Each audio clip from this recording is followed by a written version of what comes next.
Hello everyone and welcome to Whiskey Wednesday. Bit of a change up, we're back on the American stuff. And today we talk about wild turkey, but we talk about the influence of an extremely famous celebrity.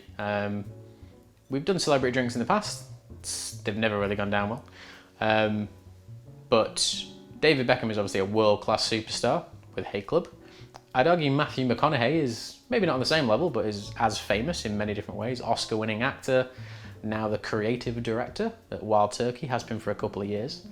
Before we talk about the whiskey, I tried this a few years ago now when I was in Canada at a whiskey festival on Vancouver Island.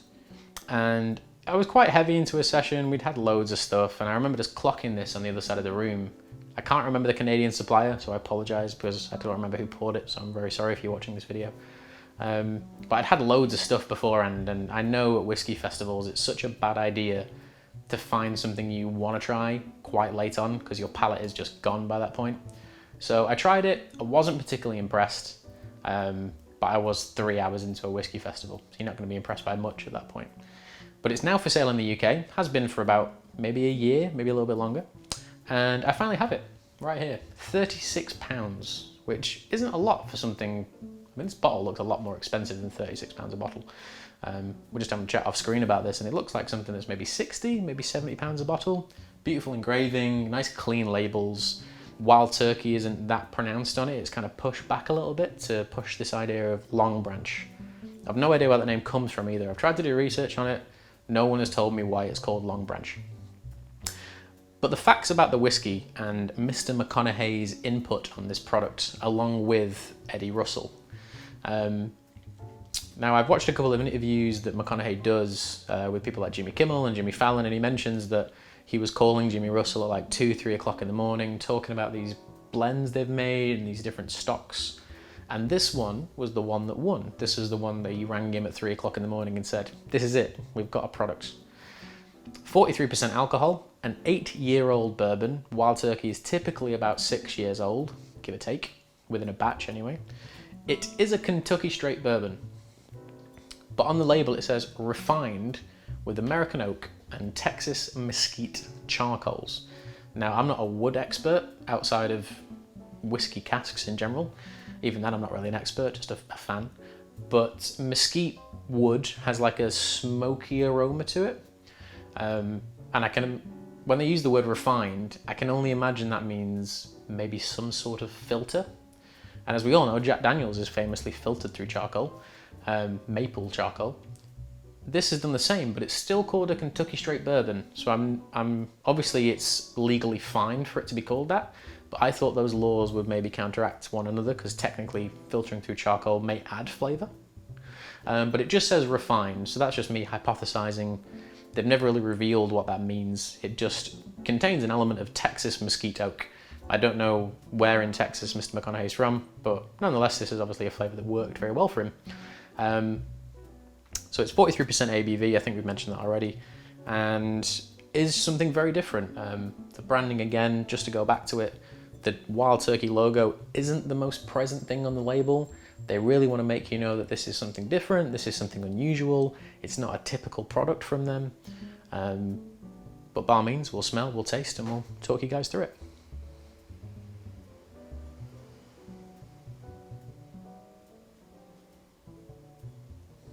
So as you'd imagine, for a Kentucky straight bourbon, it is wonderfully rich and sweet and kind of delectable.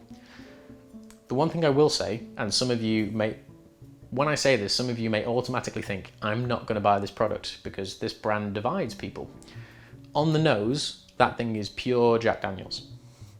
Like number 7/Gentleman Jack, that peanutty, banana bread, sweet earthiness. Just, for me, it just reminds me like of opening a bag of mixed nuts. It's peanuts, it's walnuts, it's hazelnuts, that dry oiliness that they tend to have.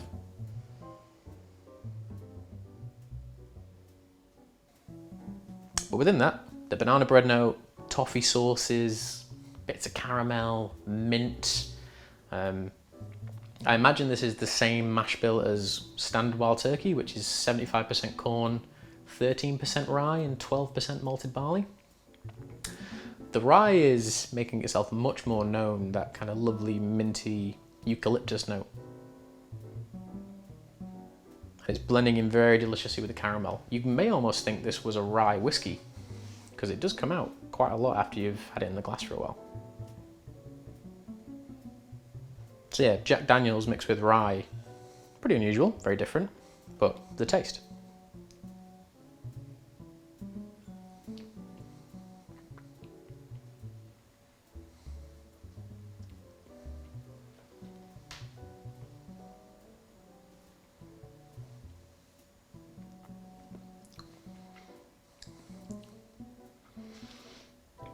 It's definitely not a typical Wild Turkey. The rye, and even though Wild Turkey is quite a heavy rye-based product, standard Wild Turkey is just like luscious with caramel and toffee wafers and all these kind of big indulgent notes.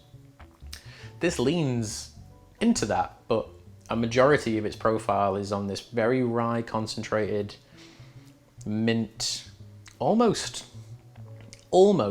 smoked meat, like deli meat sweetness. And for those of you that love, like, you know, pastrami and salami and things like that, you'll know what I mean. Smoked meats do have a natural dry sweetness to them, from all those kind of lovely fats and whatnot that they have.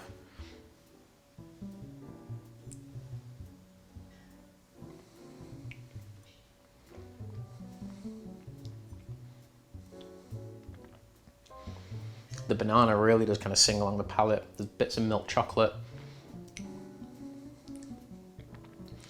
Towards the finish, there is another kind of big hit of dryness, not bitter, like a cleansing kind of dryness, almost refreshing to a degree, like kind of lemon juice. It's a bit citric and a little bit acidic. Really unusual, very untypical Wild Turkey in many different ways, which is what they've gone for. And when trying this, when I bought it, I was happy to see that it's a celebrity product, which has a very small signature on it. His name isn't kind of, you know, scattered everywhere. And it's just a subtle influence of two guys talking about a product that will work. It's not my favorite bourbon in the world. I think it is very well made. After I finish this bottle, I probably won't buy another one straight away. I'll probably buy one in a couple of years to see if things have changed or if it's still made. But it's still a very well made, very well put together product. I'll try it one more time, see if we can pick anything else unusual out, and then we'll score it.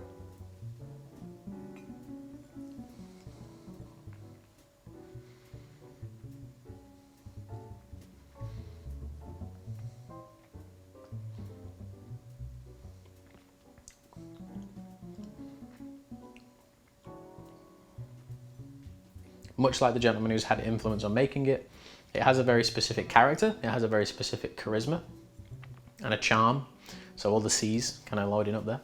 And it is nice to see a contrast of product.